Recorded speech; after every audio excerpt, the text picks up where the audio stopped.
Welcome back, ladies and gentlemen, to Deep Thoughts. Thought I'd put the hair down today. It's been years since I've had it down. It's your Nordic alien look, right? What if I told you that out of every UFO story I've ever told you on this show, that there's one we've never even talked about because I'm about a week old knowing that this event existed and that it occurred in 1996 in Varginha, Brazil, which is the southern sort of eastern tip of Brazil. I was watching Area 52 with an interview with a guy named James Fox. He's been working on a documentary called Moment of Contact. And he keeps updating this thing, which is cool. He keeps flying to Brazil, getting new information, flying to Brazil. He's about to release a new one. They always say the new one's out and then you can't find it. But I just watched the old one from about 3 years ago, which you can watch on rumble.com for free. I don't know if it's on YouTube. You got to watch a few ads, but big deal.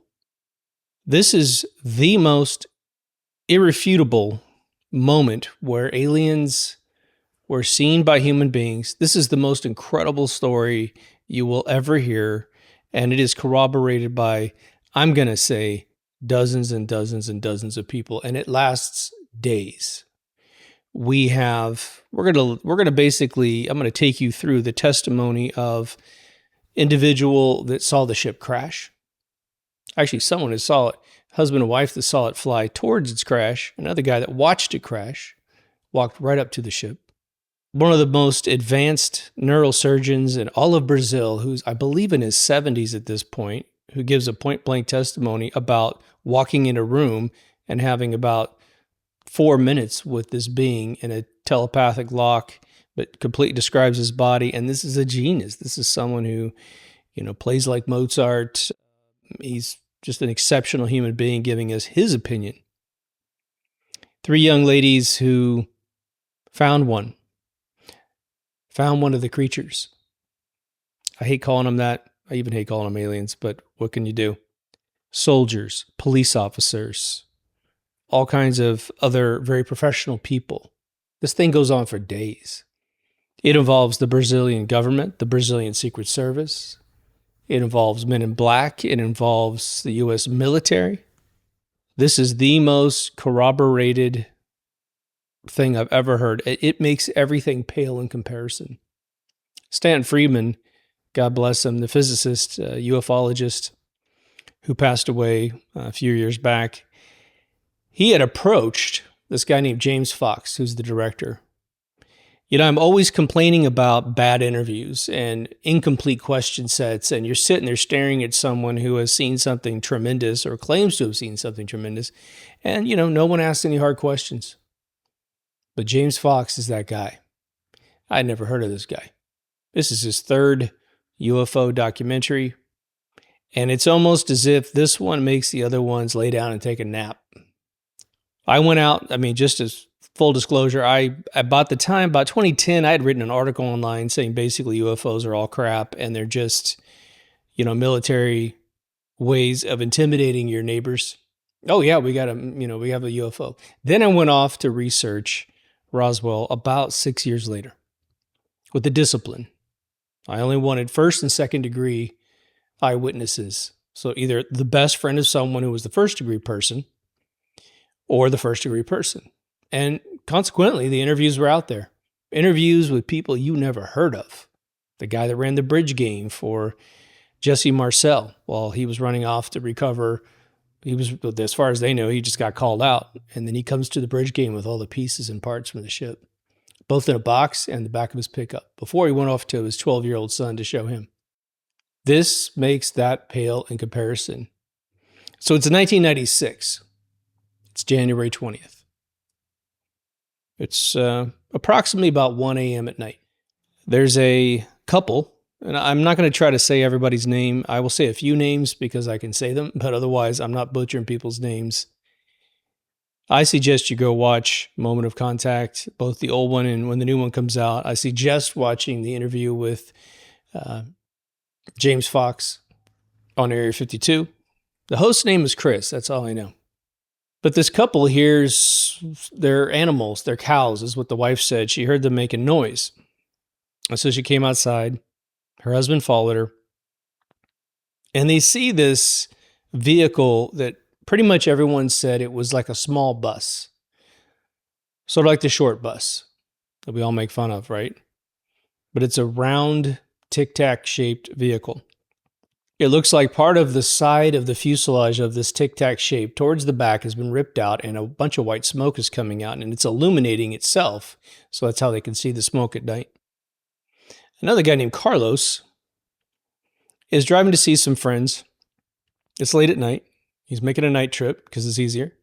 He sees it and he parks his car and he is watching it. And everyone's saying this vehicle is having problems. It's having navigation problems. Carlos described it both back in 1996 in an interview on TV, and then he disappears to Italy because he got so threatened. And then he came back for this interview and he found the spot and he breaks into tears when he recalls the whole thing. And he's not the only one. These are grown men, all right? Nothing to gain. Could have sold their story. I don't think anyone sold their story. And a bunch of people were offered buckets of money and briefcases by Men in Black to shut up, to basically go back out and say they lied.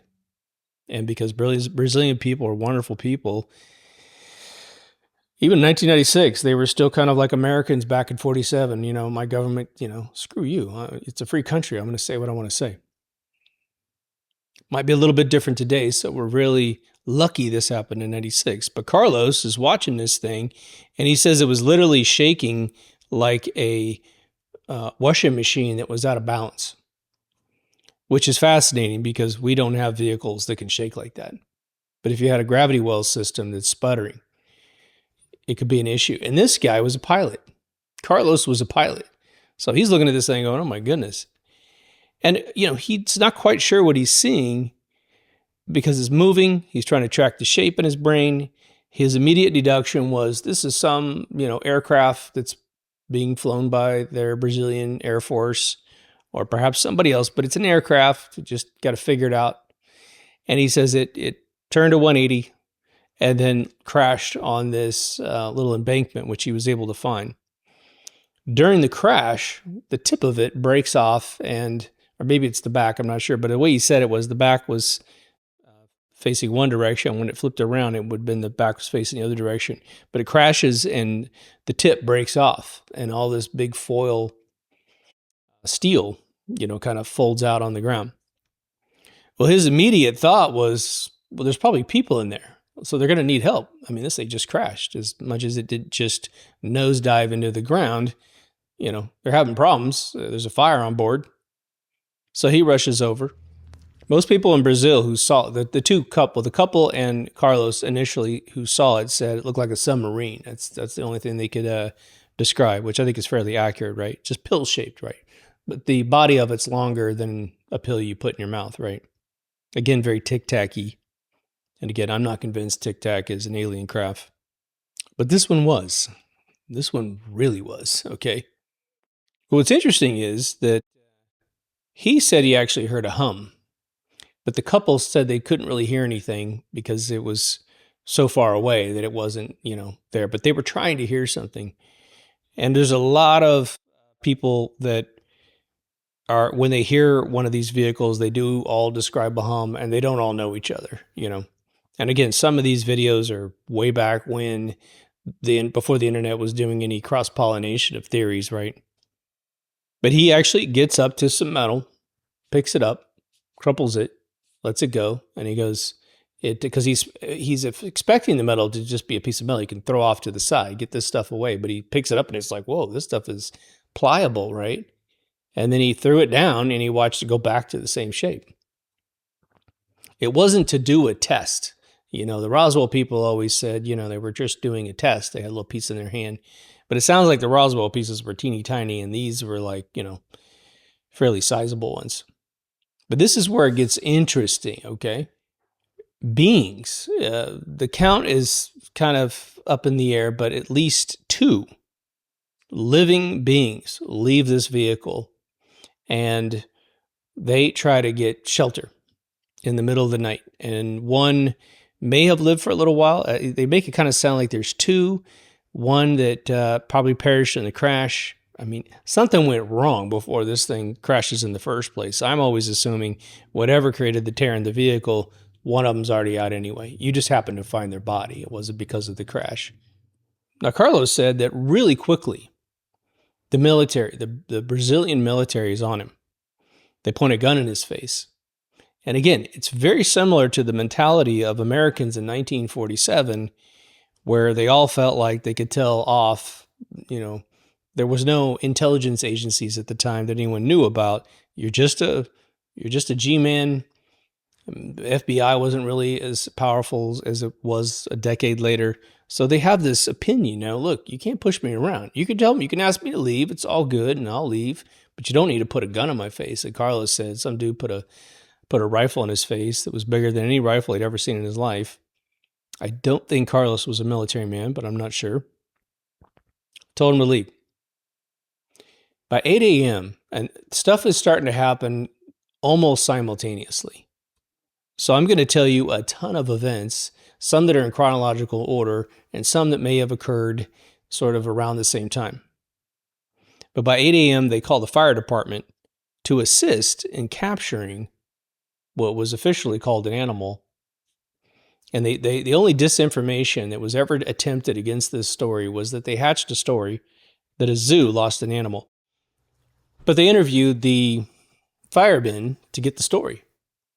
And they corroborate a bunch of other stuff. But you have these firefighters descend on this little valley.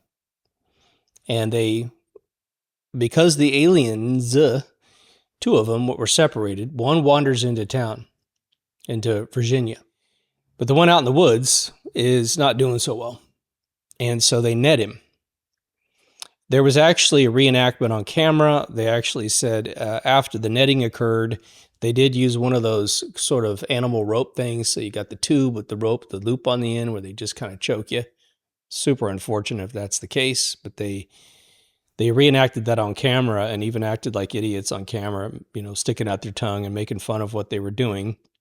And they described an alien. Now, this one is different than pretty much everything we've ever heard, although there are similarities with its description and what you might call the gray males.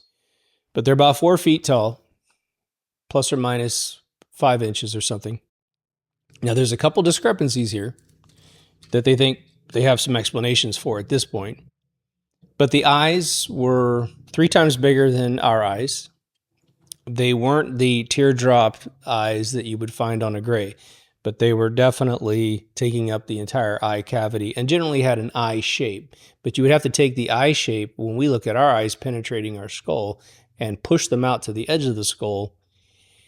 And they were said to be red eyes.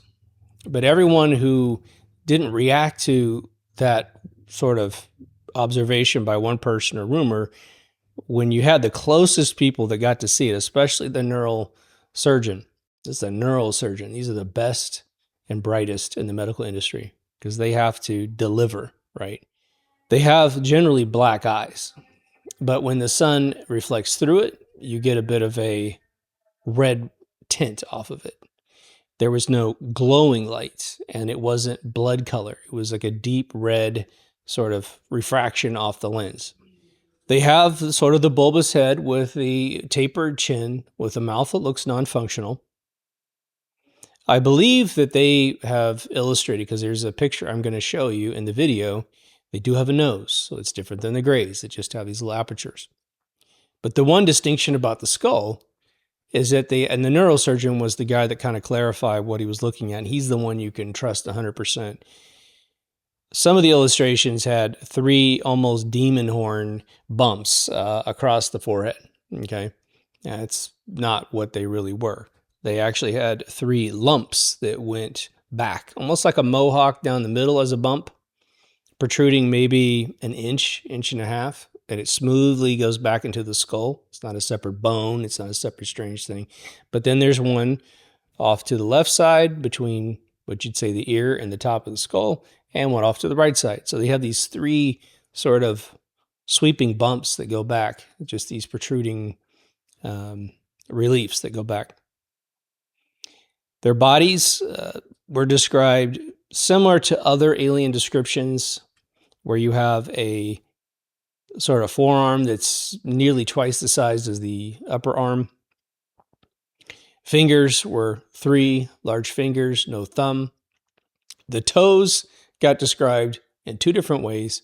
A woman that said she saw the footprint on the ground thought she saw 2 toes, but a soldier who was brought in the room with one of these in a box, draped from his thighs up over his head, so he couldn't see that part of the body, but the 2 feet were hanging off the bottom of this box, and he said it basically had like the Spock hand, so two big toes that held the body up.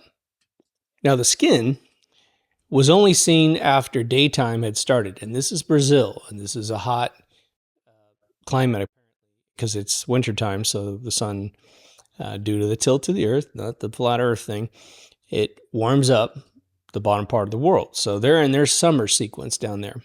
And this is like literally in the middle of South America from the top to the bottom. But the skin of the people that saw these 2 creatures outside was brown and extremely oily. Like one guy said it looked like silicone had been spread over the body. A soldier said that. Most of the people just said he looked like he was sweating really bad. But their skin was brown.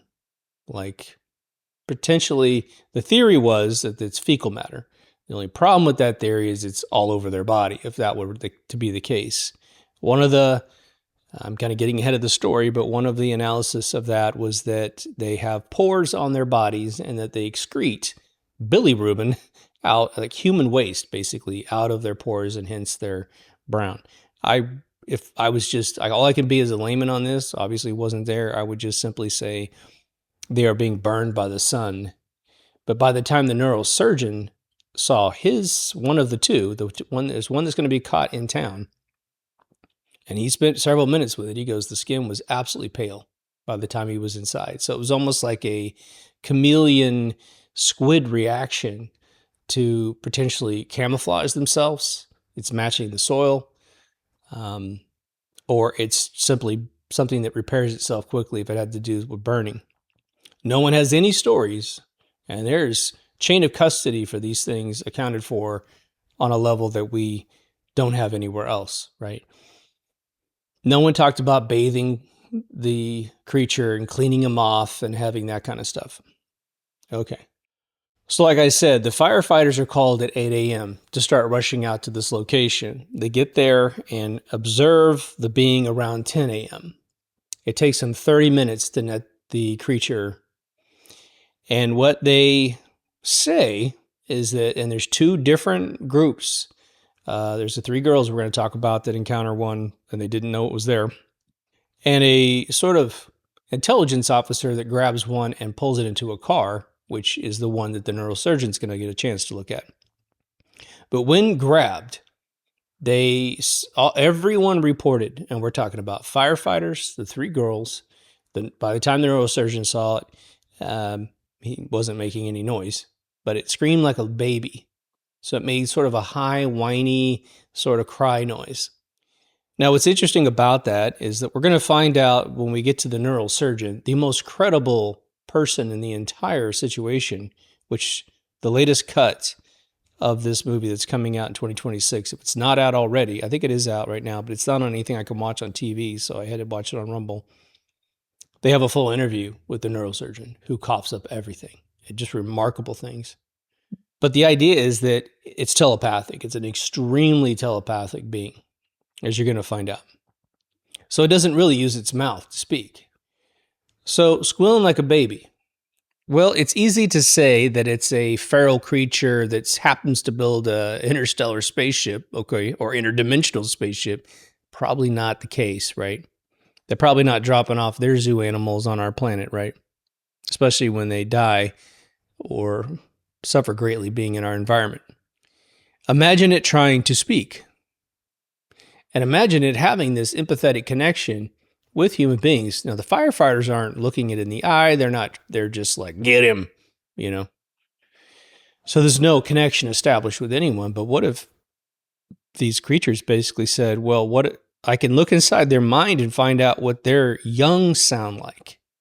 I need someone to care about me. I need someone not to rough me up. And if I make the sound of their babies, maybe someone will have a paternal or maternal instinct and treat me with some care. Doesn't look like that happened with the first one. So this thing is being hushed really quickly. The military get downtown Virginia and establish a blockade. But it's a big town. It's a big, beautiful city. Honestly, it's really pretty. So they're not cordoning off everybody. And the citizens, who live there, they can move around because they just can. So we get 3 girls. And I'm not even going to try to say their names. 2 of them are sisters. The last name is Silva, and the other woman has a different last name. But they're just walking. And they cut through this little courtyard that's kind of between 2 homes. It looked to me like it was maybe 15, 20 feet wide and probably 60 feet long. And it's just a little place they walk to get between 2 streets. And because there's a blockade down at the main street, they cut through.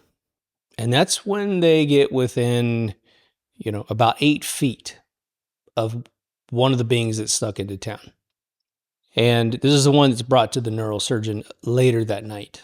Okay. But they look over and they see everything that I just told you. The brown skin, the eyes that they initially thought, because it's looking up at the lights, just pounding it in the eyes. And it looked very frightened. The girls said, look, this thing was as scared as we were. And it looked like it needed help. But we were so freaked out by the way it looked and being raised Catholic and being very, very young. They just injured themselves in the 2026 interviews. But I think they were also in the, they were in 2022 version of the show. So they said it squealed and they went off running. But it looks at them and it makes that sound. In my opinion, it's trying to communicate. Now, why it didn't just try to lock on the eyes and, get some connection, not quite sure. But it looks to me from the testimony, because there was a little bit more information back in 1996, 2 of the girls, there's an older one and the 2 younger ones who were sisters. The 2 older ones kind of booked first, from what I can gather from the first interviews in 96, and they said that the younger one was really looking at his face. When they re-interviewed just a few years back, watch the interview with the younger one. She is sort of nervous beyond your wildest dreams, recalling this whole story, looking at the ground. And when they were trying, because the director, Fox, he's doing a great job. He's like, what are you thinking? What are you seeing? How put me there? And it's all through translations. They're speaking Portuguese, of course. They eventually get the young girl to run. And they just leave him there. I mean, what a sad situation for the little guy. He ended up, I think, in a fairly decent situation. But they go and get their mother, Mrs. Silva. And they're like, Mom, come. And they're trying to convince, and she believes her daughters just right off the bat. It's not one of these jerky parents. It's like, you didn't see nothing, right? So they hop in this truck and they drive back. The creature has moved. It's not there anymore. But that's when they noticed its footsteps were all over this sandy area that's between these 2 buildings. And that's when the mother said that she saw the footprint where, in her estimation, there were 3 toes. The soldier again said there were 2. And, there could be the fact that the soldier was actually looking at 3, but 2 of them are kind of melded together. And with the greasy, oily finish, it might have looked like it was blended together, right? Now, I think I don't need to tell you, but, the eyes had no pupils. And so they're just black lenses. And if we can borrow from some claims, okay, this is off of this particular story, but the autopsies that have been said by reverse engineering skunkworks guys is that it's actually a lens in front of a normal eye, and that it basically provides genetic information about different frequencies of light. So without having like infrared, like we have a machine that's processing light and augmenting it in different frequencies, that they use their lens to see in the dark a lot better than we do. Now, around 6 o'clock that night, there's a huge storm, but there's a massive power failure in the city. And according to the locals, that's not a normal thing during one of their storms because they have them all the time and the electrical system is very rugged. This is not some strange Tijuana back lot. This is a very modern city, okay? No skyscrapers to speak of, but once you see the construction of these homes, they're real homes and they're built well. But there was a family. The husband is a doctor. The dad is a doctor. He and his daughters came outside and they have a beautiful, like, little cement. It's like a cement courtyard, but there's no grass or anything. This was like a cement bunker, beautiful, all white. A little smaller than the ones the girls were walking through, but it's just like a little place you could put chairs and do whatever. And he's standing there with the crew, with the Fox crew, and he's looking up at the sky, and he's like, it was right here. He goes, we saw an orb, a red orb, basically searching, looking around and searching. And he goes, we stared at it for 15 minutes. In fact, the daughter had to remind him, look, we were there for 15 minutes, Dad. And he's like, yeah, 15 minutes. And he goes, we could tell this thing was spinning. He goes, that's all I could tell you. And it was just glowing the brightest red. And he goes, the power failure had happened just prior to the situation. So it's like it's in there doing a recon, trying to find their dudes, which would suggest more ships up there. It's a bit of a stretch for me because if you had more ships, I mean, unless it's just the only little one you got, you could rescue your boys, you would think, right? But a man by the name of Marco Eli Cherez, got to say this guy's name. He paid the ultimate price for this incident, and we believe it's an accident. Just a couple streets up, and I mean, if this might have been a country block, and if you take a country block and divide it with an alleyway down the middle, it would be the next major street up from that alleyway. Some gentlemen are driving around. One guy's driving the car, and Marco is in the back seat, and the headlights hit the guy that was hiding in that courtyard. At least we're pretty sure it's the same one because he's so close to where the other one was. Marco jumps out and grabs him. And if you think about it, it probably could have run. Maybe it's super tired, but it looks like it wanted to be rescued. So he grabs it, pulls it in the back of the car, and they both, well, there's a guy named Lopes. It looks like Lopez, but it's an S on the end. They call him Lopes. They found that guy, and he won't testify. He threatened to kill everybody on his property, and he's actually not that old. Even though it's been 30 years, he's aged well.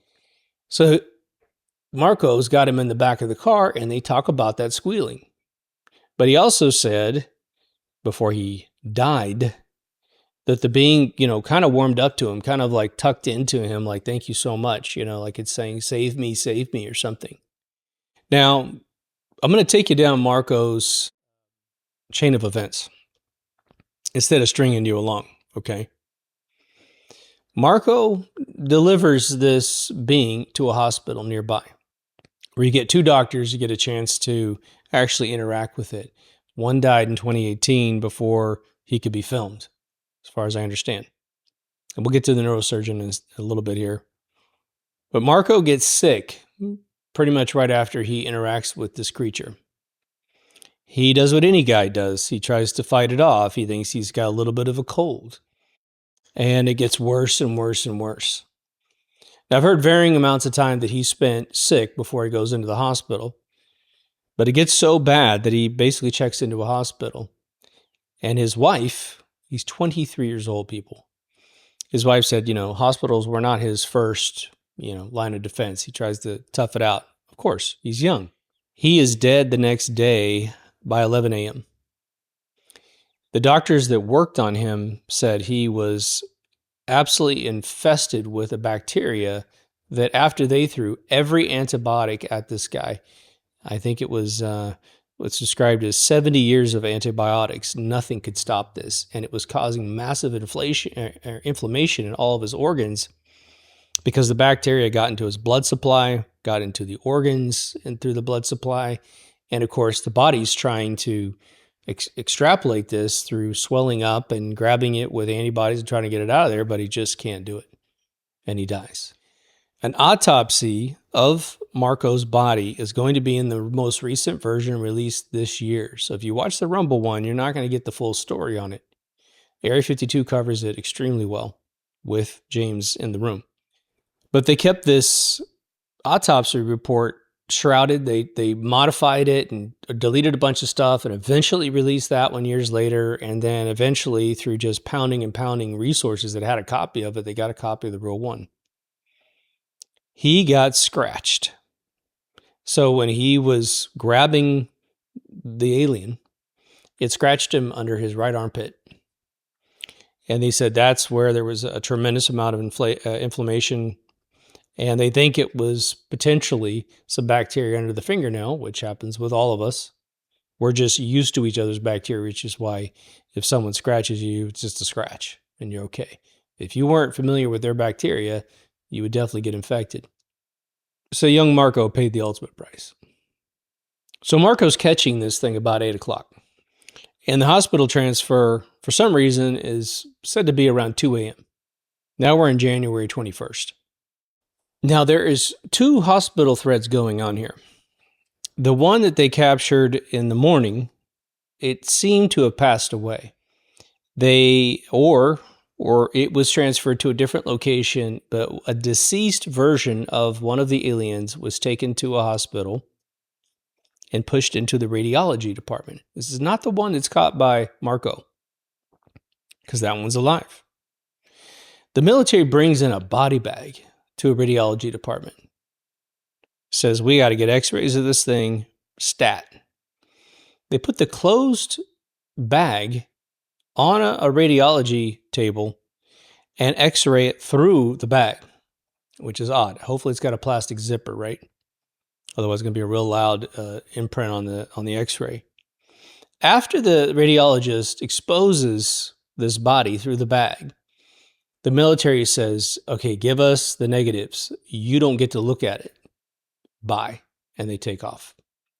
And this is when a soldier, right around that time, before it gets transferred, because they've driven into Virginia from a military base that's not necessarily close by, relatively close by, but not like next door. He says he walks in a room and the whole sentiment, and this matches the radiology room as well, no one's talking except for one person giving the commands of what's going to happen. The soldiers holding the bag don't talk. None of the other people talk. The guy's got a camera, but he's not taking pictures. One's got a video camera, one's got a normal 35 millimeter camera. No one's taking pictures. This other soldier who's testified in the 2022 version said he walked in the room and they've got this thing in that box I told you about. This is when he sees the feet, he sees the legs, and he goes, it's very oily and dark in this box. He later says that, they kind of basically are watching everyone's faces in the room to see who's weak, who they might have to take care of later. He says later, a few days later, his commander said, what do you think you saw in that room? And he's kind of nervous to say, because no one told him it was an alien. He just, he says, well, I think I was looking at a burn victim. And his commander looked at him right in the eyes and said, that's not what you saw. And he was very nervous that he was like, maybe this guy's checking me out. Maybe he's sizing me up and he doesn't want me to know anything. And so he's making sure that I'm not lying. But he said, look, you need to take this to the grave. This is of paramount importance, okay? It's like one of those, it's going to destroy the world theories, right? The mother of the Silva girls says that the girls went to bed that night and she gets a knock on the door. She says about 4 super tall, non-Brazilian people. She said, I don't know if they were American. One of them had a briefcase. They were shouting to close the door, which freaked her out. So a little bit of psychological, yelling. You don't have to yell. Please close the door, ma'am. We just want the facts, babe. They opened the suitcase, the briefcase, and it's full of a chunk of money. And they basically said to her, look, if you can just get your kids and you to reverse your story on camera, you can have all this money. And I guess what they said was, I think her distinction was, they said she couldn't spend it in Brazil. Like she'd have to move out of the country or something. But to her absolute Brazilian credit, she said, look, you're asking me to lie. And you're asking me for me to make my daughters lie. And we just won't do it. There's no money in the world to make me a liar. So after a little while, they gave up and left. And they have to walk down this corridor that's outside their house. But it's just the same 3-foot width of a normal corridor. And they have a little gate. So she said no sooner did they walk out the door that she follows them. And she goes, I tried to see their car, and by the time I stuck my head out at the end of the gate, they were completely gone and couldn't see them. Now, the guy, Carlos, who watched it crash, which he also said there's a smell thing we're going to get into in a second here. It's better to just do it all at once. So they found him. Same 4 guys, same suit description, same height, same, non-Brazilian accents. They read off his whole thing. You're married to her, you have this daughter, basically trying to intimidate him that they can look up some public records. I can't imagine that being that intimidating these days, right? He was able to follow him out of the coffee shop because it was a few days later, and he said there was a big long black car with no license plate. They all got in and took off. So we have to assume that Ms. Silva just simply didn't catch up to them in time, and that was the same exact car, and it's not some Men in Black teleportation thing that has been rumored in my Men in Black episode. By the way, if you guys haven't seen my Men in Black episode, when I covered Men in Black, I covered it all. When I covered spontaneous combustion, I gave you every recorded case, plus pictures if they were available. And there was a lot of pictures, man. So that first body is getting moved around quite a bit. There was a bit of an x-ray. They're trying to figure out what to do. Around that time, unbeknownst to the military, Marco, who had delivered the creature to the hospital where the neurosurgeon is, he comes in the room. And they're basically saying there's a patient you need to look at. Make sure he's okay. They don't tell him it's an extraterrestrial creature. Can you imagine that? But you have a man who is, again, he's a Gödel Escher if there ever was one. He knows mathematics, poetry, and music. He's a scientist. And again, neurosurgeons don't get to give you a prescription to go home. They've got to open your head and fix you. They're the most brilliant of the brilliant, okay? He comes in this room, and he's a really sweet guy, by the way. He's not one of these stern, stoic guys. And what's beautiful about the Brazilian culture, even to this day, because this interview with him was like a few months ago, okay? He actually sits down, I believe, in the new cut, and because I watched it on Area 52, just watched the Area 52 episode, and they filmed him, and he goes, everything I'm about to say is 100% true. And he just gives it to you, okay? You got to see him do it. It's so much better than what I'm going to give you, but I'm going to give you the facts of what he said. He walks in the room, and he realizes very quickly, I'm staring at a being that's not from this world. He said it had a body about the size of a 7-year-old boy, and someone had put him in the bed and pulled up the sheets to his waist. So he's just sitting there with his arms, and he's okay, and he's no longer brown anymore. He's pale white. And this is when the neurosurgeon said he had black eyes. I could see a slight tint of deep red kind of refracting on the edges that were catching light, but he goes, they had black eyes. He also more accurately drew the 3 lumps on the head when he gave his rendition of what it looked like. He made a couple interesting comments. The way that the interview goes, because it's important for me to tell you this, is he brought the crew through the back door this year, I think, or end of last year, and took them directly to the room. And he goes, it was right there. The bed might have been swapped out in 30 years, but he goes, this is the room. This is exactly where the being was. The girls took the director directly to the wall where they found the little guy, which hasn't changed in 30 years, by the way. And the hospital administration, he's in the middle of describing all this, and the hospital administrators come down. And even though they've got a plaque on the front of this hospital that says, this is where we took care of an alien. I mean, that's how overt they are with this whole thing. They have to be jerks and throw the whole crew out. So I'm going to give you what he says in just a second. But then they file out of that place and they literally go to a cafe just across the street and they just barge in, sit at a chair, and this is where the interview really gets, forthcoming. And this is, you don't get the full audio in the Area 52 because you're going to have to watch the latest cut of Moment of Contact. But he said a couple things. He goes, look, even though this was a very fragile looking being, he said it owned the room. It knew where it was, it knew its situation, but something about its brain, the way it communicates, just owned the room. In the cafe, and these people have been waiting 30 years to tell their story. And James Fox, who's the director, makes note of the people that he interviews, and you could just tell they have been waiting forever to tell their story. I mean, it's literally 30 years now, 96 to 2026, right? But he says, I stared at this being for 3 to 4 minutes, right in his eyes, and he goes, there was no malice in this being. There was absolutely nothing inside his mind that even knew how to commit an act of violence or anything. Then this guy starts just breaking down.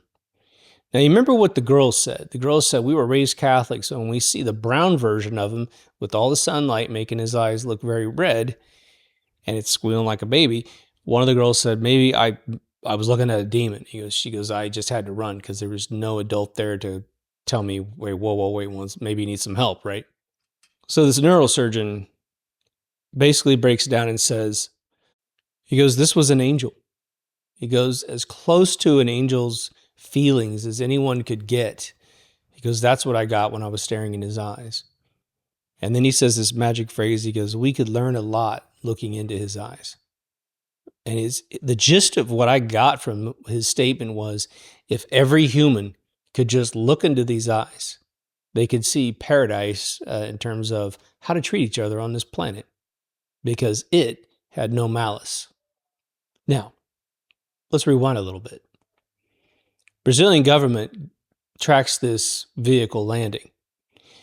Apparently, the United States government was also tracking this vehicle landing, i.e. crashing. A control crash, if you will. And this will give you a big insight to the ecosystem of crash recovery. It's not going to be a surprise to you, but this is now proven. The U.S. government calls the Brazilian government and says, we're on our way. Have everything ready.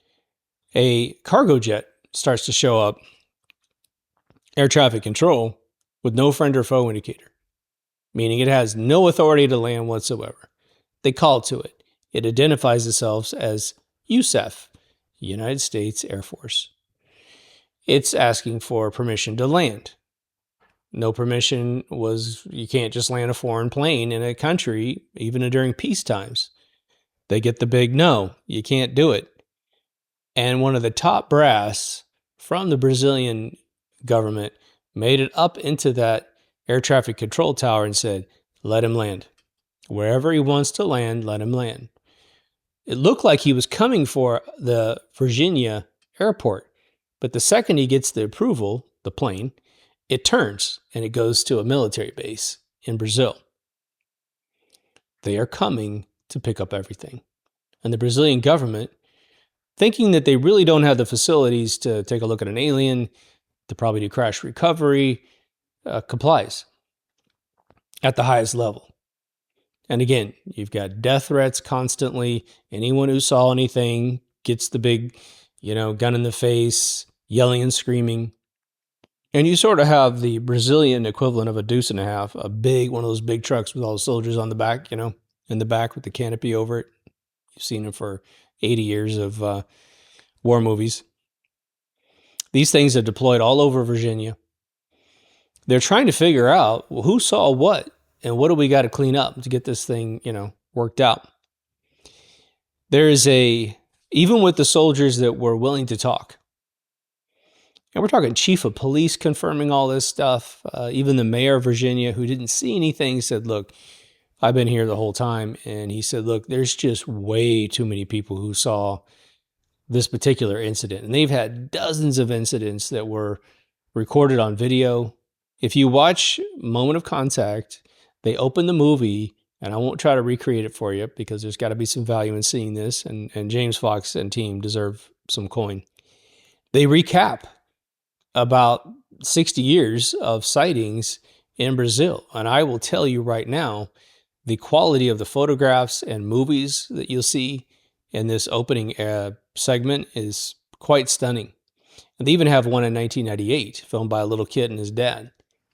Now, I mentioned this guy, Lopes, who was driving the car when Marco got out and grabbed the alien that scratched him and eventually inadvertently took his life, right? They actually got to this guy's house. Someone knew where he lived. They had worked to get permission to go onto his land, but apparently it wasn't really his permission. But they got up to his house, and this guy sticks his head out the window, and he's got dark hair. So they're assuming that since a lot of the folks involved in this in 96, and this is the cool thing about this, is that Roswell, everybody's dead, right? I mean, yeah, they'd have to be dead because they'd be in their 20s to 40s experiencing this. I think the kid who was 8 years old, I don't know if he's still alive, but anyway, this guy sticks his head out the window, and everybody thinks it's Slope's son. And he immediately threatens him. He goes, I need you to get off my land. And he goes, if you want to talk about the UFO thing, he goes, I'm gonna ask you to leave with bullets, or I'm gonna force you off my property with bullets. And it looked to me like he had a pistol in his hand, but I couldn't tell with the distance of the photography.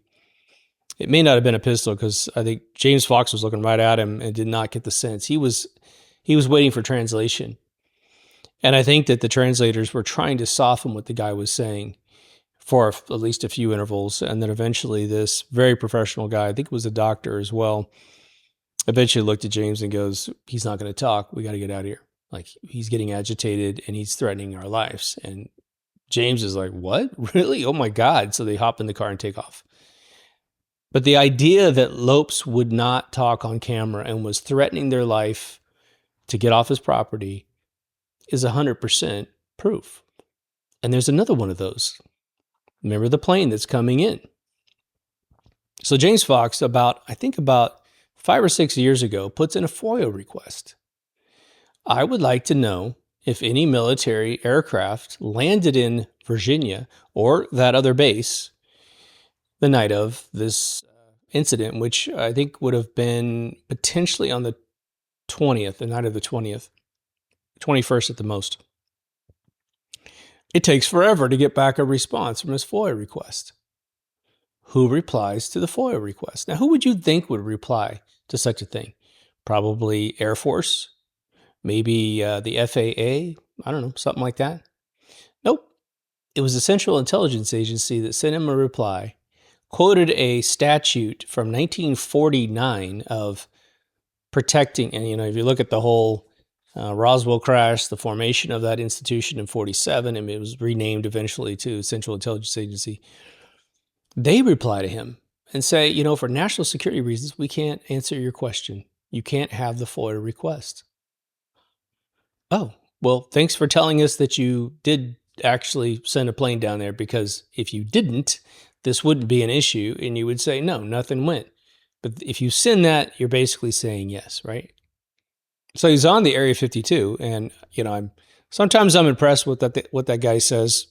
Sometimes I'm not, but he had a great idea. He goes, well, why don't you put a FOIA request for the night before and a FOIA request for the night after? And if you get back one of these, letters, then maybe it's a little blurry. He goes, why don't you just do a bunch of random ones of that year and just see what happens, right? So he might actually end up doing that, but that was just realized a few weeks ago when they filmed this episode, as I understand the dates. Now, the smell. The smell is an ongoing problem for every single person that interacted with one of these beings, including the crash site. Carlos, who walked up to the craft, he said that the second he gets within proximity of the ship, he goes, there was a horrible, thick ammonia sulfur smell. He goes, I literally had to pull my shirt up on my nose to get close. But of course, he's looking at a craft that's a little funky.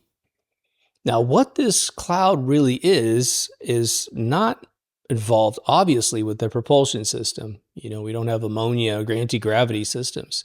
This is most likely the environmental system of what they breathe, which is kind of terrifying. If we were to ever go to that particular planet, they'd have to get some special container for us to be in the room with them. But obviously they didn't die immediately breathing oxygen. But when they brought the firefighters, I don't believe made any comments about the smell of the being. But the girls most definitely did. The girls were like, it smelled intense. And Miss Silva, who came back at 4:10, the girls saw the creature at 3:30. She came at 4:10. She said, look, it wasn't here when I was here, but that cloud of smell was inside this little cul-de-sac, or it was not cul-de-sac, but this little clearing between the buildings. And she said, look, I couldn't get this out of my nose for a week. She goes, I even put rubbing alcohol in my nose, tried to get soap in there. Nothing was capable of getting the smell out of there. The radiologist said that even though the thing was in a bag, it stunk up the entire hospital. So bad they had to refuse patients for a little while. And there was a woman in there that was in labor, and she started getting a massive headache. They had to move her. Now, the interesting thing was this. When the neurologist talked to the second one, right, the one that he met, he goes, there was no smell. And again, the skin was pale, and the eyes were pretty much acclimated back to black.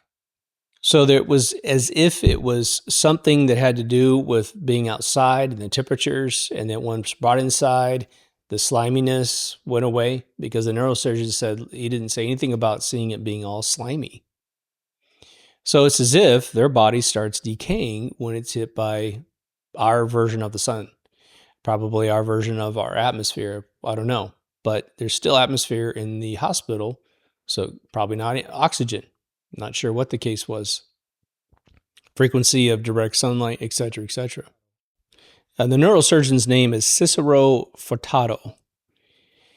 And I have to say, just the beautiful thing about the Brazilian culture while you're watching this special is that you have very authentic human beings.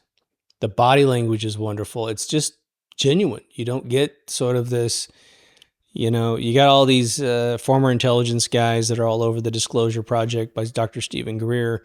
Again, there are some that are just brilliant that you think, man, they're just soldiers that saw stuff, and they're talking a little bit of broken English, and they don't have any tail signs when they talk about stuff. Then you have the kind of rehearsed intelligence agent guy who will admit eventually, oh, he didn't actually see it himself. But when he starts talking about the alien, there's tons of them. Just watch Disclosure Projects, and you can have, even if you don't have a degree in body language, you're going to be pretty good at it by the time you get through about a dozen of those. But it is amazing how guys will grab their earlobes, touch their nose. They're going into a weird nervous reaction. Oh, here I go with the big lie. Let's see if I can get this to work. Looks like a guy at an auction house, right? And the other species of guys that, that are interviewed on either Disclosure or other project channels, guys that say they're back engineering vehicles. And unlike Bob Lazar's entire journey with S4, some of these guys were like, there's a very famous guy, I cannot remember his name, but he's always just kind of wearing a Walmart hat. It's like a ball cap with some, tractor sign up there. First time I ever saw him interviewed, he was outside, and there was a hay combine actually to his left. He's just being interviewed, and he's so matter of fact about everything. But he's dealing, if his story is true, he's dealing with a completely different species. But he talked about things like how they kept their vehicle upright, how the UFO he was working on stayed level. He goes, look, there's a little plumb bob hanging off the center of this console, and he goes, when we went up and moved it by hand, he goes, the whole ship would tilt. And he goes, it's just beautiful. It just hangs, and it knows exactly where it is. Now, what's weird about that is that you'd have to have external gravity inside the vehicle to make sure that would do what it's doing. So it'd be relative to the vehicle and not relative to the outside world. So, but there are these guys that are lying as well.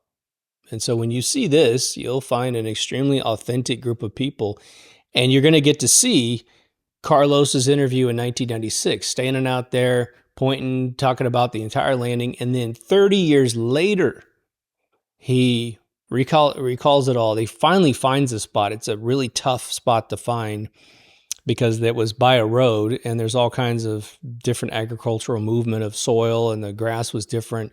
But eventually he finds it. And when Carlos finds this spot, he just breaks down in tears.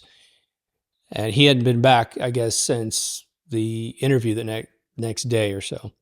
And you have to understand, when this broke, the story was promoted in America as stinky aliens running around Brazilian town. Fascinating, right? And of course, again, the zoo said they lost an animal, and so they're trying to suggest that that's the same thing. But you have all of the interviews from a lot, well, not all of them, but you have a ton of interviews from people that are in this documentary 30 years later, back in 96. So the girls are like little girls, you know? I mean, they're probably, I'm going to say 10 to 13, somewhere in there. And the older girl was probably mid to late teens. I thought she kind of looked like a woman. I thought she was the mother at first, the other two girls. But when I saw them all together later, she couldn't have been that old. She's probably in her mid-50s or mid-40s. I'm not sure. They age well down there, right? But here's what's fascinating about this story for me. I've been at this for a while, right? I have been asking, well, since the ChatGPTs came around, ChatGPTs for all of these great, I did, 3 episodes with 20 to 25 topics per episode. So you guys could just get a bunch of the really cool ones that don't have an hour to talk about them, but covered them in great detail, all the photos, all that stuff. You guys should see those episodes if you're interested in this kind of content. But no one's ever mentioned this one. That's the weird thing. No, looking up on the internet, I have never even heard of this. And yes, Brazil still turns in tons of UFO movies constantly. In fact, Brazil is the one cranking out this sphere, this chrome sphere videos, and they're fairly compelling. Now, we have drones, and so we know drones, if you could simply hide the propellers, we've had drones that were connected to witch outfits and Grim Reaper outfits, and they're flying them over Central Park, scaring the living daylights out of people. I mean, you got to be careful doing that, because some people who believe in that kind of stuff and they think they're going to die. I mean, here comes the Grim Reaper right at them and they just have a heart attack, and you're now a murderer, right? You wouldn't catch me doing that stuff. But these spheres are interesting. Now, what's interesting about this other sphere that they saw, the red one, which makes me immediately think of the orange sphere that has been seen recently all over the place in Texas and I think Chicago, with videos of this stuff, right? Just look it up. There's tons of videos of it. My buddy Charlie, I just talked about him in one of my last episodes. He told me all about this orange sphere flying over his house late at night, because I forgot to say he lives south of town, so he has like a little town on a field. And he said he could read a newspaper, but he said it was orange. So I don't know if it's closer or it's really dark at night. I don't know if it can be perceived as red or if it is red. But the Americans found out about this. And you can't forget that when you think about some weird probe running around the room. Running around the town, filming stuff, and the power outage that happens, right?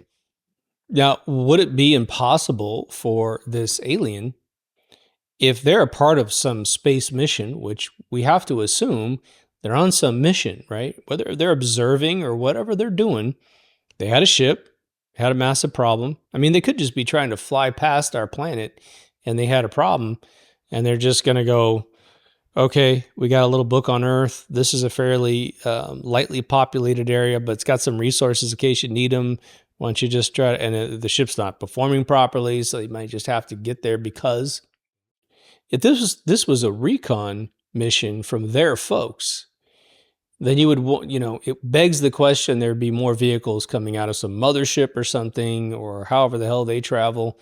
It really does, obviously, even Roswell beckons that these are beings from a place far away. Because, again, Jesse Marcel, again, he did this interview. I'm going to say this 100 times. Maybe some of you have seen it. I think this has been literally wiped off the internet. There's no way on earth I made this up. He's out in the desert, and there's 2 or 3 interviews with him out in the desert. I think it's been clipped. But he said that he was told to be with the alien for a very short period of time while they were going to come pick him up. And he said he got 2 messages from this alien. One, he was looking at him, and he said, I could hear what he was thinking. And he says he was just feeling massive dread. Oh my God, I'm stuck here. And then he said the alien looked up at him and said, don't worry, no one's coming for us. And he goes, he starts crying in the middle of this interview. I mean, not bawling or anything, but he's got tears in his eyes, and he's just trying to talk. He's all verklempt up, recalling that feeling, just like the other 2 guys, Carlos and this neurosurgeon.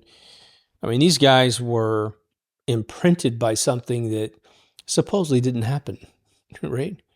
The girls managed to maintain their composure. The family that said they saw the red orb, they managed to just be super excited to talk about it. The military soldier that finally told his story, and he wouldn't be filmed face to face, he wanted to be filmed from behind his head. He wore a military cap, which I thought was kind of weird. If you want to disguise the guy, right? And there's no way there's a problem finding who everybody is, even if you're shrouding your face.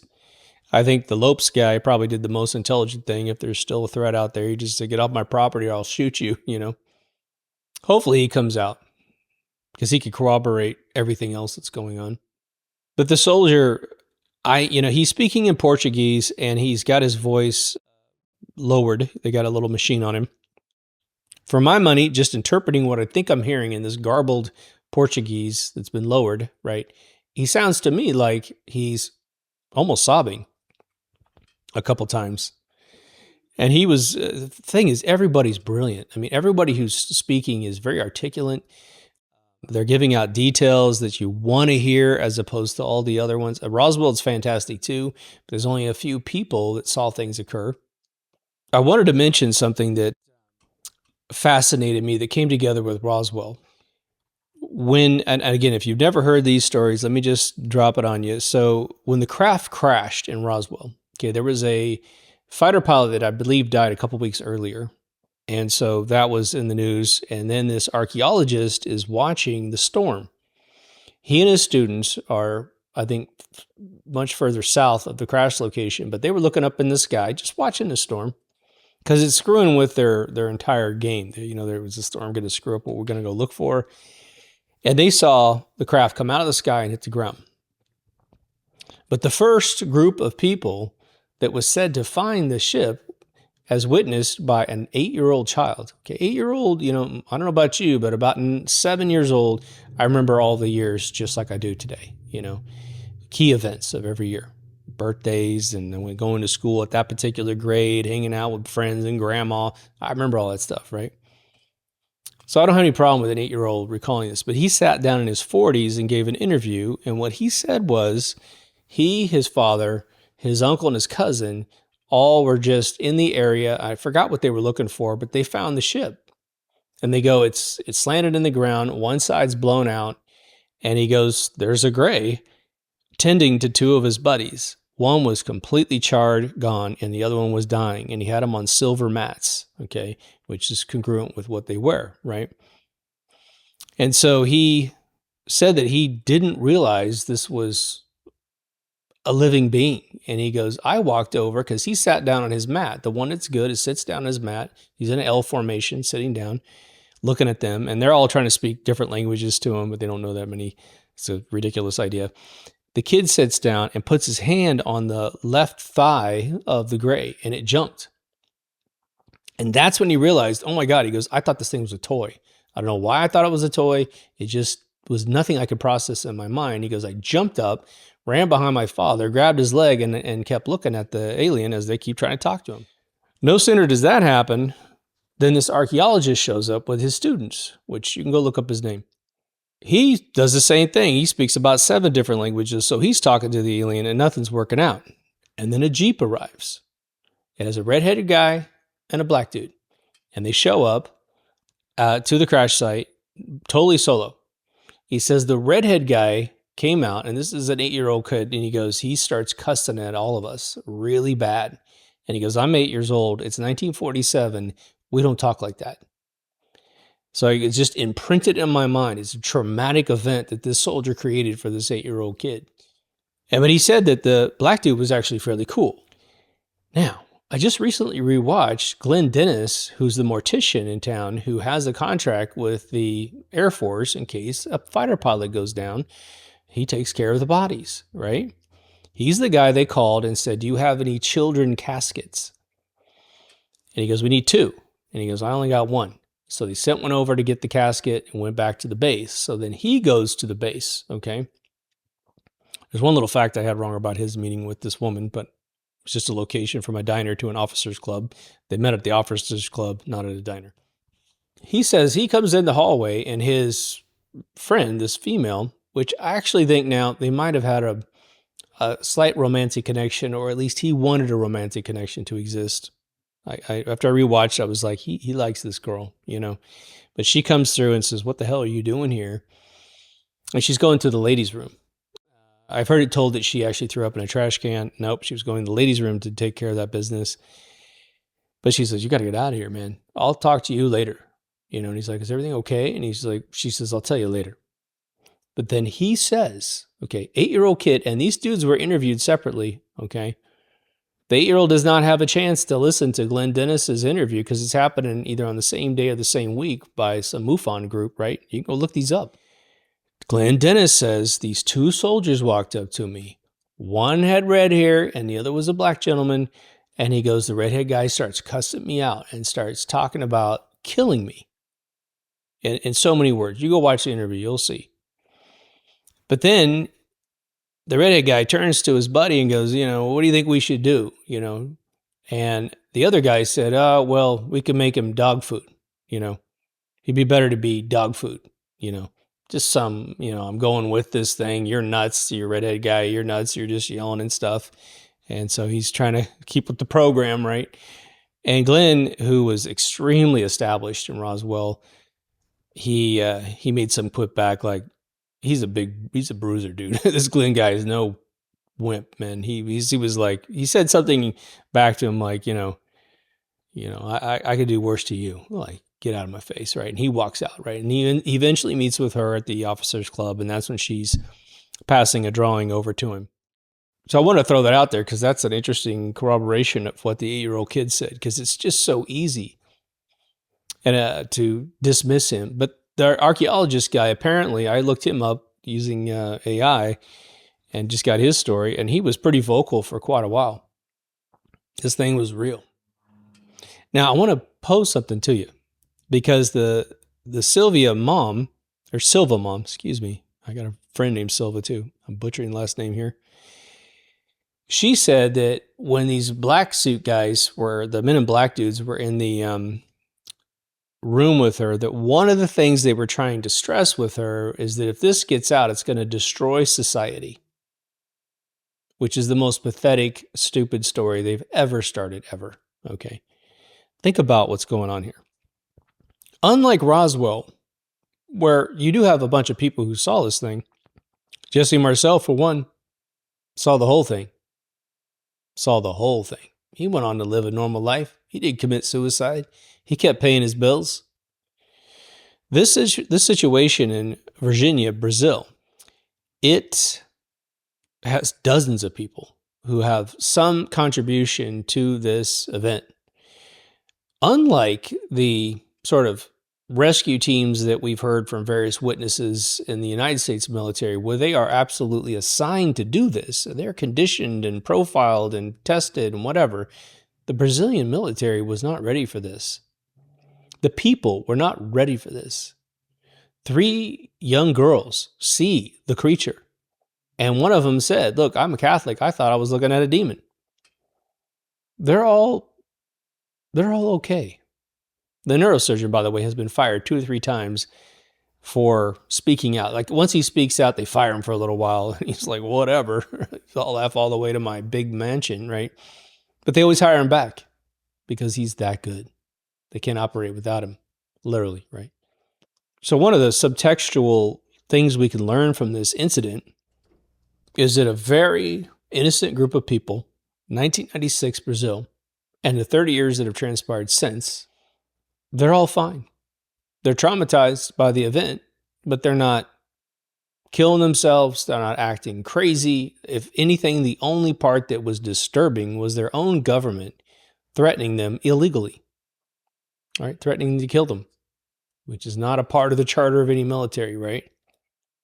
Now, this is not exactly the most astonishing claim, but James Fox said that he's just dug up a lot of resources, and the other thing is he's on a bunch of sort of radars with other senators and congressmen who are trying to push this stuff out the door. And again, I'm going to finish this up with kind of where they've disinfoed this whole thing, but he said that one of the fairly credible individuals involved on the American side said that the bodies were taken to the East Coast, which I don't know where that would be. You would think it would go deep into Area 51, S4, if that exists, Los Alamos Labs, Wright-Patterson Air Force Base. But if it did go to the East Coast, then we have to kind of take a mental note, if that's true, give it a possibility of being credible. And I would suggest to you that that means that they've built a new facility to handle this kind of stuff. And a coastline's actually good because it's highly accessible, from other countries. Just fly up the coast, drop it off. But somewhere out there, and this is the wild part, okay? This is so tantalizing, you're going to feel it in your loins, okay? The hospital took videos. Pedestrians took videos. The military took videos. There are videos of this being at that hospital because they film surgeries. So someone got the camera out and started filming that little dude in the bed where the neurosurgeon found him. That video exists out there. Now, if you see one of these leaked videos out there with a creature with glowing red eyes and purple brown skin, all this other stuff, you're looking at an AI generated hoax. There are tons of hoax. Rumble is full of all of them. Okay. The amount of idiots that have tried to make videos on this subject are immeasurable. Okay. So now let's pull back from the whole thing. You have, and I guarantee you, when you do the research on this, and if you have any sort of empathetic instinct for humanity, you've managed human beings, you've taught human beings, maybe you gave birth to a bunch of human beings, you will have an instinct that these folks are telling you 100% the truth. And there's just way too many angles, way too many people who did not live their lives together who all saw the same thing. Okay, this is one of the most ironclad things ever. Now, where these beings come from, we don't know. All that's just something we're going to have to speculate on.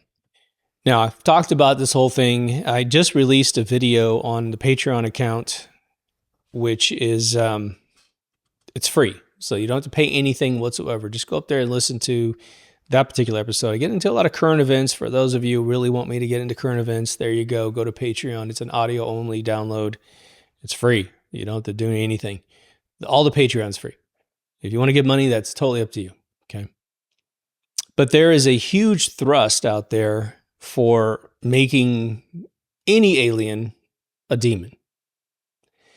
And what I said in this episode, which I want to remind you of, is it's a funny, ironic, almost pot called the kettle black for a human being, any human from a human species, to focus on creatures from another world being demons. Okay.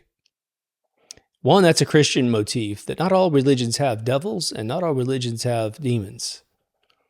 Native Americans rarely have any of that stuff. They just live. How about that? They don't create these fake things out there to shake you into order. The demons of this world are very human, and you know that. It's on the news all the time. We've got plenty of them. There's an island out there that has a bunch of them that went there, and they're all human. You ever wonder why David Icke is always allowed to call the Queen of England while she was alive a lizard? and this demon kind of thing. Well, it externalizes what we really are. Oh, well, yeah, let them believe that there's these shape-shifting lizards out there. That's great because it takes the focus off of us human beings. And so as very few people believe him in the first place because he's never seen one personally, it takes the edge off. It makes it look like a crazy guy's talking about aliens that do this instead of humans that do this. And they shapeshift to be humans, right? It's just this whole thing, right? Luckily, us Nords were nice guys. But we also have this big fear-mongering going on, and there might be truth to it, that this, again, people claim that Wernher von Braun's assistant, who has a PhD, by the way, that she was told by him before he died that the next trick they're going to try to pull is a fake alien invasion. Then Ronald Reagan goes up and does a speech and says, man, wouldn't it be great if aliens came down because then we'd have a new world order, that whole thing, right? It's a 1-2 punch for you. But now we definitely, most likely, according to my sources, second degree source, actually first degree to me, second degree to the guy who said it, the military has conquered anti-gravity with no moving parts. Whatever that means. They came to my buddy Sid and always bragged about this kind of stuff because he had those connections, and they're always just trying to show off to him, right? So once you've got that, now you can create ships. Now, can you create aliens? Well, okay, maybe you take a human being and you start cross-pollinating them with spiders and goats and all this other stuff until you get some stable strand where they don't die. Remember Alien 4?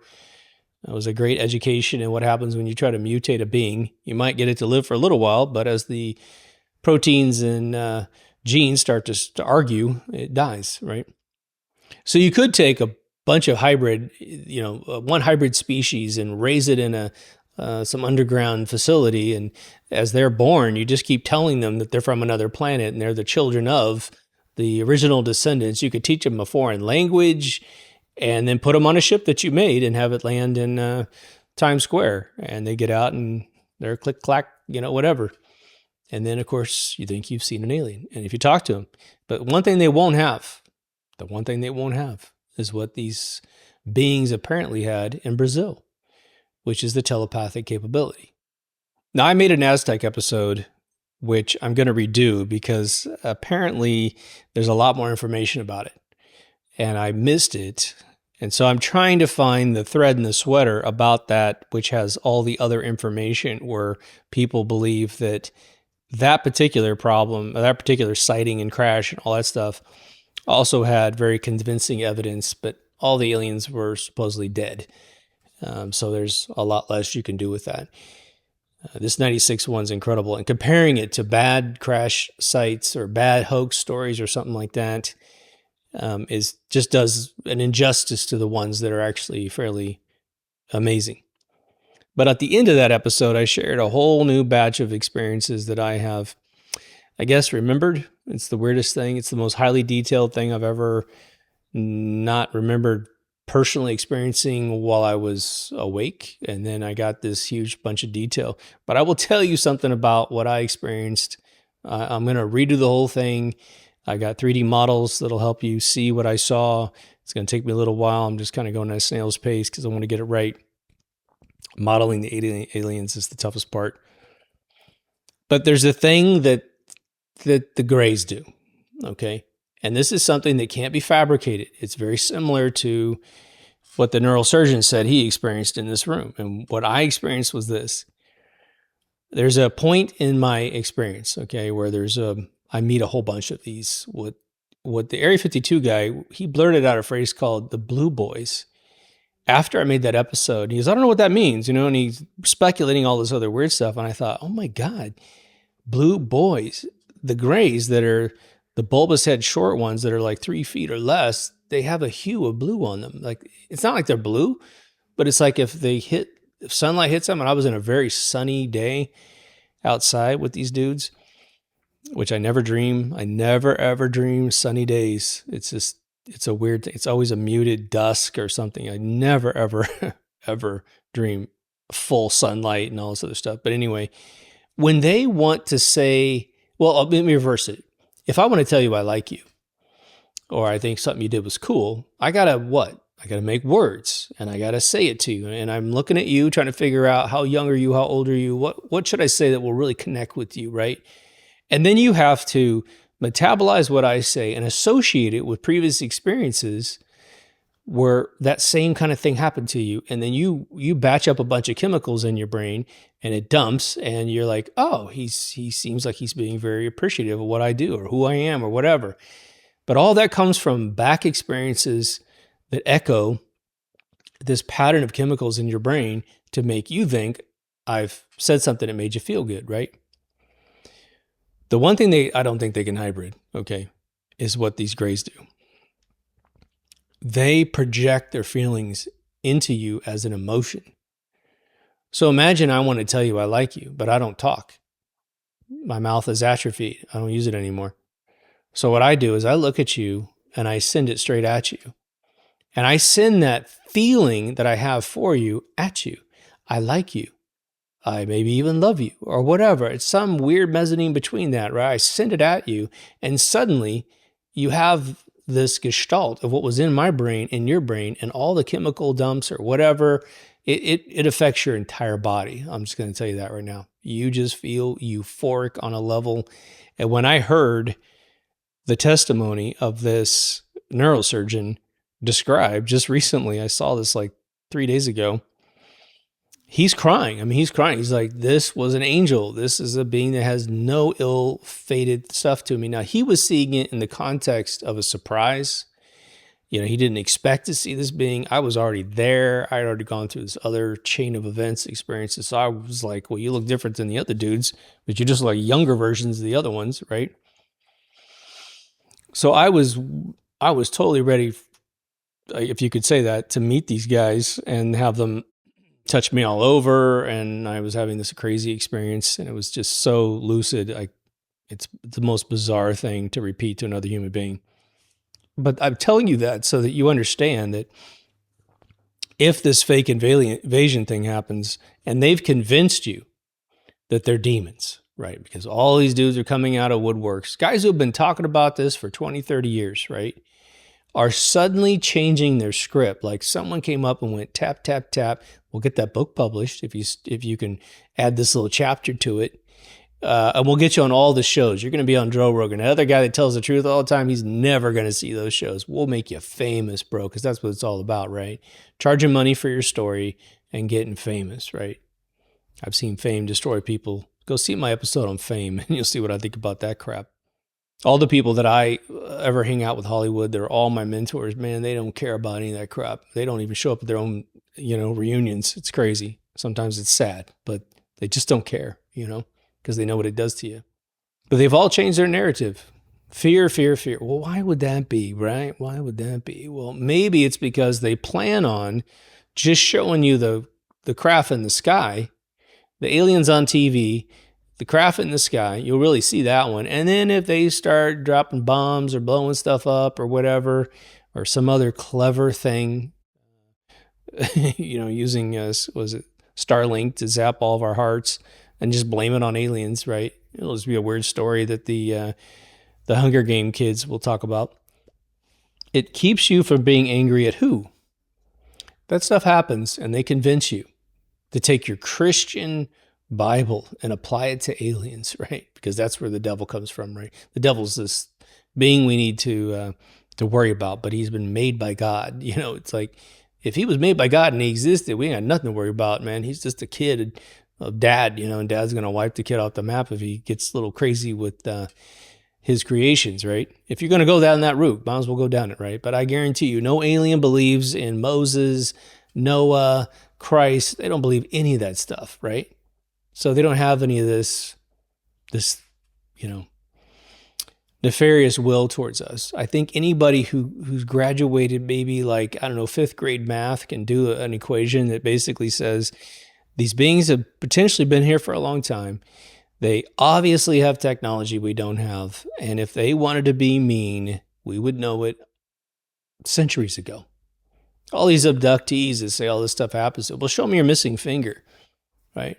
Show me the damage on your body created by these aliens, right? I mean, nobody? No one going to step into that one? I mean, Whitley Strieber has been anally probed a lot, but other than that guy, who might have an extracurricular activities blaming on aliens, no one's coming up with that. But people that haven't had anything bad happen to them will say that stuff. And it's just sad. It's just sad. If you really met one of these beings and you come at it because you've been watching too much YouTube or whatever, it's just, it's a sad thing, you know? Anyway, I wanted to make this episode after I saw this. This is the most exciting, amazing story I've ever heard when it comes to the true disclosure and validation that we do share this universe with other beings. And again, they didn't seem to have the ability to shapeshift and kill everybody in the town. They cried like babies when grabbed by human beings, you know. They seemed extremely intelligent. When one of the smartest men on the planet tells you, this guy was reading all my thoughts. That was the other thing he said. He goes, I'm just staring at him and I can tell he's just digging in my mind. He's figuring out that I have no malice towards him either. And there's none in him. And he starts sobbing in the middle of this interview. You know, this is a doctor who has seen patients die all the time around him. It's like, that's just the act of crying is not I don't think it's a knee-jerk reaction for a surgeon. It can't be. You'd be in the middle of a surgery. You'd be in the middle of a surgery losing a patient and start crying. Can't do that. So anyways, good sources in this one. Go look it up. Make sure you go see Moment of Contact with James Fox. And again, there's supposed to be a 2026 release. I think it's out. I typically watch everything on my TV, so I just looked at the 2022 version, which is actually great too. I would say watch them all. Honestly, watch the Area 52 first, then the 2022, and then watch the 2026 one whenever you get your hands on it. I think you'll enjoy it. And that's all I got to say about that one. If you haven't been to deepthoughtsradio.com, everything's up there, a store. Season 1's on a different channel on YouTube, just so you know. BitChute has them all. Rumble almost has them all. Patreon's free. Go join. There's a little bit of insider stuff every once in a while. Anyway, take care of yourself and someone else, and I'll see you on the next Deep Thoughts. Over now.